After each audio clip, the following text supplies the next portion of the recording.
দাবি যদি না মেনে নেওয়া হয় তাহলে আন্দোলন আরো কঠোর পর্যায়ে রূপ নেবে।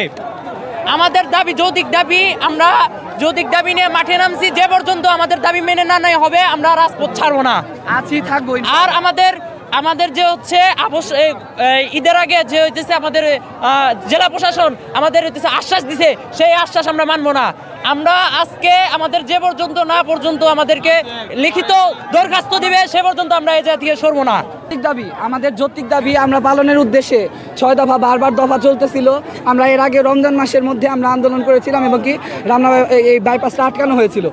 সেই পর্যায়ে আপনার প্রশাসন এসে আমাদেরকে সান্ত্বনা দেয় এবং কি বলে যে তোমাদের যৌক্তিক দাবি অবশ্যই বাস্তবায়ন হবে, কিন্তু এ পর্যন্ত আমরা বাস্তবায়নের কোনো নমুনাই দেখতে পাই না, যে জন্য প্রশাসনের কাছ থেকে আমরা পুরোপুরি হতাশ।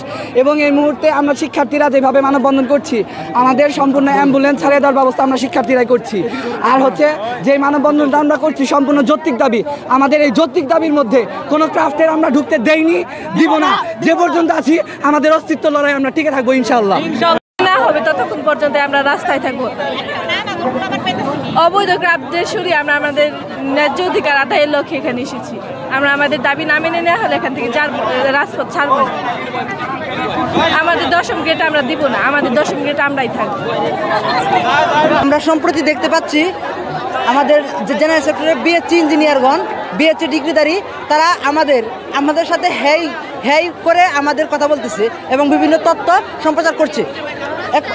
আমরা দেখতে পাচ্ছি তারা আমাদের সাথে একটা দূরত্ব তৈরি করছে, যে দূরত্বটা আসলে কাম্য না। কারণ আমরা ডিপ্লোমা ইঞ্জিনিয়ার, বিএসসি ইঞ্জিনিয়ারদের পরিপূরক, তারা পরিপূরক। সেই ক্ষেত্রে অবৈধ ক্রাফট ইনস্ট্রাক্টর তাদের ইন্ধনে বিএসসি ইঞ্জিনিয়াররা একটা ভুল তথ্যের মাধ্যমে আমাদের সাথে একটা দূরত্ব তৈরি হচ্ছে। আমরা সেই দূরত্ব চাচ্ছি না। আমরা স্পষ্ট বার্তা দিতে চাচ্ছি যে আমরা ডিপ্লোমা ইঞ্জিনিয়ার এবং বিএসসি ইঞ্জিনিয়ার, আমরা একে অপরের পরিপূরক। ঠিক সালে রাতের অন্ধকারে অবৈধ ক্রাফট ইনস্ট্রাক্টর যারা রাতের অন্ধকারে নিয়োগপ্রাপ্ত হয়েছে তাদের বিরুদ্ধে আমাদের আন্দোলন। তারা আমাদের ল্যাব সহকারী, কিন্তু এখন তারা আমাদের শিক্ষক হতে চায়। এছাড়া তারা হাইকোর্টে একটা মামলা করে এবং মামলার তাদের পক্ষ হয়ে হাইকোর্ট তাদের একটা রিট জারি করে এবং তাদের পক্ষে 30% কোটা দিয়ে দেয়। তার মানে তারা আমাদের ল্যাব সহকারী থেকে তারা আমাদের টিচার হতে চায়। এটা সম্পূর্ণ অযৌক্তিক, যা আমরা কারিগরি সেক্টরে কোনোদিনও মানতে পারবো না। তো তারা ল্যাব সহকারী থেকে আমাদের টিচার হওয়ার কোনো যোগ্যতা রাখে না। তাহলে তারা যদি এসএসসি পাস করার পর যদি তারা আমাদের টিচার হয়, তাহলে আমরা 4 বছর ডিপ্লোমা করে কী করবো? আমাদের প্রশ্ন এই জায়গায়। তারা সম্পূর্ণ অবৈধ। কারিগরি সেক্টরে শুধু কারিগরি শিক্ষকরাই, জনবলেরাই নিয়োগপ্রাপ্ত হবে, এটাই আমাদের মূল বিষয়। আমরা আমাদের যে বিক্ষোভ মিছিল করে জানাইতে চাইতেছি যে কর্মসূচি, আমরা তাদের বুঝাইতে চাইতেছি যে কারিগরি সেক্টরে শুধু কারিগরি থাকবে এবং অবৈধ ক্রাফট যারা নিয়োগপ্রাপ্ত হয়েছে তাদের সম্পূর্ণ বহিষ্কার করা হোক। যে আমাদের আন্দোলনটা প্রায় 1 ঘন্টা হয়ে গেছে।